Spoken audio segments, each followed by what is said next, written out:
depuis l'éclatement de différents politiques majeurs avec son Premier ministre. Devant l'Assemblée nationale, Ousmane Sonko a reconnu vendredi à demi-mot des divergences avec le chef de l'État sénégalais qui semble de plus en plus s'éloigner. A travaillé aux côtés d'Ousmane Sonko mais il n'a pas lâché un iota de ses prérogatives constitutionnelles, insiste-t-il. Sénégal, le président Bassirou Diomaye Faye s'est attiré les foudres des militants du PASTEF, le parti au pouvoir depuis l'exécutif depuis plusieurs semaines.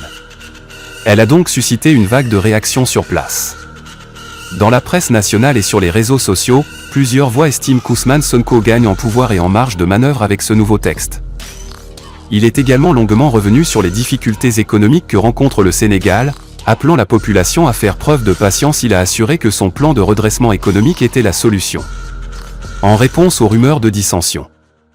Sénégal, le président Bassirou Diomaye Faye signe un décret pour réorganiser la primature. Au Sénégal, Bassirou Diomaye Faye a signé un décret très commenté. Diffusé jeudi 4 décembre, le texte vient redessiner l'organisation Ousmane Sonko panique de la primature et renforcer les moyens du Premier ministre. L'objectif affiché est de conférer plus de performance dans la conduite de l'action gouvernementale.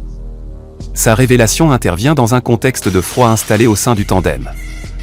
Car, du côté des militants du PASTEF, certains y voient même une victoire de leur chef dans le bras de fer qui l'oppose à Bassirou Diomaye Faye, un bras de fer ouvert un mois plus tôt autour de la personne qui doit diriger la coalition Diomaye président. Le décret prévoit d'étoffer les équipes du Premier ministre. Un poste de directeur de cabinet adjoint, celui d'un secrétaire d'État chargé des relations avec les institutions et porte-parole du gouvernement sont créés.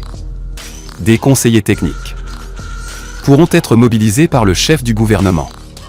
Autre moyen mis à sa disposition, une cellule spécialement dédiée à la préparation du Conseil des ministres. Selon plusieurs sources universitaires, il ne s'agit là que d'une réorganisation administrative, une simple question de moyens, qui n'élargit en rien les pouvoirs de la primature.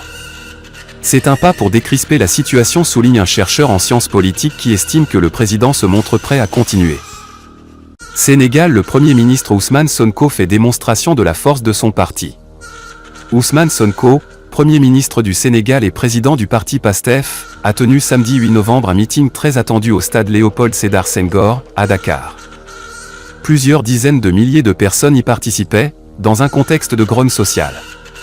Le Premier ministre Ousmane Sonko a organisé ce samedi 8 novembre un rassemblement d'envergure, qualifié de terrain meeting, véritable démonstration de force populaire. L'objectif était de marquer la force et l'unité de son parti, le PASTEF, Patriotes africains du Sénégal pour le travail, l'éthique et la fraternité, un peu plus de 18 mois après l'arrivée du parti au pouvoir. Bassirou en danger. Des centaines de bus ont afflué toute la journée au stade Léopold Sédar Senghor de Dakar pour l'événement, transportant une foule impressionnante de militants venus de tout le pays. Ces manifestants disent être venus par un souci patriote aidant.